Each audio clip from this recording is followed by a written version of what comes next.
ధర్మం, ఆచారాలు, సంస్కారాలు. ప్రతి మతంలోనూ కొన్ని ఆచార వ్యవహారాలు ఉంటాయి. అలానే సనాతన ధర్మంలో కూడా కొన్ని ఆచారాలు, చేయవలసిన కర్మలు ఉన్నాయి. అవి ఎందుకంటే జీవాత్మకు సంబంధించిన ప్రాణమయ కోశ, మనోమయ కోశ, విజ్ఞానమయ కోశలను శుద్ధి చేయడానికి, తనకు సహాయం చేయగల ఋషులను, దేవతలను ఆహ్వానించి వారిచ్చే వరాలను పొందడానికి, తన చుట్టూ ఉన్న పరిసరాలను మెరుగుపరుచుకొని తద్వారా కలిగే ప్రశాంతతతో తన మనస్సును తన ఆధీనంలో పెట్టుకోవడానికి ఈ ఆచారాల్లో ఎన్నో రకాల ద్రవ్యాల్ని, పుష్పాల్ని, పదార్థాలని వాడతారు. అంతేగాక చేతి ముద్రలు, సంజ్ఞలు, ధ్వనులు చేస్తారు. ఏ దేవునికి ప్రార్థన చేస్తున్నామో ఆ దేవునికి ఆ పదార్థాలు ప్రీతికరమైనవై ఉండాలి. ఆ పదార్థాల్లోని ఆకర్షణ శక్తి ప్రార్థన చేసేవానితో సంబంధం ఏర్పరుస్తుంది. అలానే చేతి ముద్రలు, సంజ్ఞలు ప్రాణాన్ని, దేహంలోని ఊపిరిని శాంతపరిచి దేహంలో అయస్కాంత శక్తిని బయటకు పోకుండా చేస్తాయి. అలా చేయడం వల్ల మనస్సు నిశ్చలంగా ఉంటుంది. శబ్ద తరంగాలను పైన చెప్పిన అన్నింటి కోసం వాడతారు. ఈ శబ్ద తరంగాలు సూక్ష్మ శరీరాన్ని కుదిరపరిచి ఆలోచన పరంపరలను అదుపులోకి తీసుకొచ్చి భగవంతుని మీద ధ్యానం నిలిపేటట్లు చేస్తాయి. అంతేకాక ఆ శబ్దాలు ఋషులను, దేవతలను సంతోషపరచడం వల్ల వారు ఆ పఠకునికి సహాయం చేస్తారు.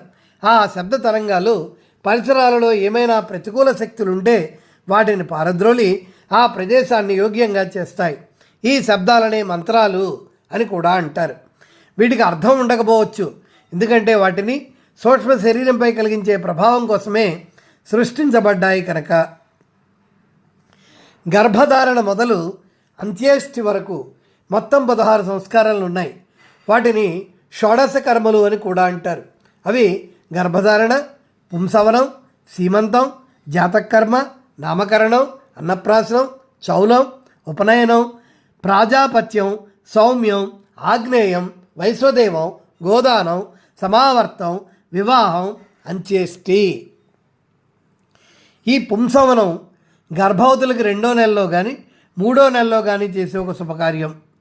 జాతక కర్మ పిల్లలు పుట్టిన తర్వాత 11-12 రోజుల మధ్య చేసేది. తండ్రి శిశువు నాలిక మీద తేనె నెయ్యి వ్రాసి శిశువు చెవిలో ఇష్ట దైవం పేరు చెబుతాడు. ఈ కర్మతో శిశువు జ్ఞానేంద్రియాలని మేల్కొల్పడం జరుగుతుంది. చౌలం, దీన్ని చూడాకర్మము అని కూడా అంటారు. పుట్టు వెంట్రుకలు తీసే వేడికిది. ఆ రోజే చెవులు కూడా కుట్టిస్తారు. ఉపనయనం, దీనిని ఒడుగు అని కూడా అంటారు. ప్రతి బాలునికి విద్యారంభం ముందు చేసే కర్మ. పూర్వం ఒడుగు చేసుకుని బాలుడు గురుకులానికి వెళ్ళి విద్యాభ్యాసం చేసేవాడు. ఆ ఒడుగు చేయడానికి ఈ క్రింది పద్ధతులు పాటిస్తారు. నాంది, మొదట బాలుడు తన పూర్వీకుల ఆశీర్వాదాలు తీసుకుంటాడు. ఈరోజు పండితులకు మంచి భోజనం పెట్టి ఉపచారాలు చేస్తారు. మాతృభోజనం, బాలుడి తల్లి అతనితో పాటు ఒడుగైన మరొక 4గురికి భోజనం పెడుతుంది. పురోహితులు మంత్రాలు చదివి బాలుని ఆశీర్వదిస్తారు. యజ్ఞోపవీత ధారణ, గురువు కానీ తండ్రి కానీ జంధ్యం బాలునికి వేస్తారు. జంధ్యం ధరించిన వాని చేష్టలు, మాటలు, ఆలోచనలు స్వచ్ఛమైనవి అని భావన. బ్రహ్మోపదేశం, ఈ క్రింది గాయత్రి మంత్రాన్ని అతని చెవిలో చెబుతారు. అప్పుడు ఆ బాలుని ద్విజుడు అంటే 2వ జన్మ ఎత్తినవాడు అని అర్థం. ఓం భూర్భువస్సువః తత్సవితుర్వరేణ్యం భర్గో దేవస్య ధీమహి ధియో యో న ప్రచోదయాత్. సూర్యదర్శనం, ద్విజుని బయటకు తీసుకువెళ్ళి తన 2 చేతులు కలిపి వాటి మధ్య సన్నని రంధ్రం గుండా సూర్యుని చూడమంటారు. భిక్షాకరణం, అతని చేత భవతీ భిక్షాం దేహి అని తల్లిని అక్కడికి వచ్చిన ఇతర స్త్రీల దగ్గర భిక్షమడిగిస్తారు. ఈ చర్య వలన అతనిలోని అహంకారాన్ని అదుపులో పెట్టుకోవడం నేర్పుతారు. ఆశీర్వాదం, ఉపనయనం చేసుకున్న తర్వాత అక్కడ పెద్దలందరి దగ్గర ఆశీర్వాదం తీసుకుంటాడు. అప్పుడు తనని తాను పేరు, గోత్రం చెప్పి పరిచయం చేసుకుంటాడు. సంధ్యావందనం, ఇది వేదమంత్రాలు జపించి ధ్యానంలో మునిగిపోవడం. ఇది రోజుకి 3 సార్లు, సూర్యోదయానికి ముందు, మధ్యాహ్నం, సూర్యాస్తమైన వెంటనే చేయాలి. ప్రాజాపత్యం, మీరిద్దరూ కూడి ధర్మం చేయడని పెళ్లి కొడుకుతో చెప్పి కన్యనిచ్చి వివాహం చేయడం. ఆగ్నేయం, వివాహంలో అరుంధతి నక్షత్ర దర్శనానంతరం యజుర్వేదులు చేసే ఒక కర్మ.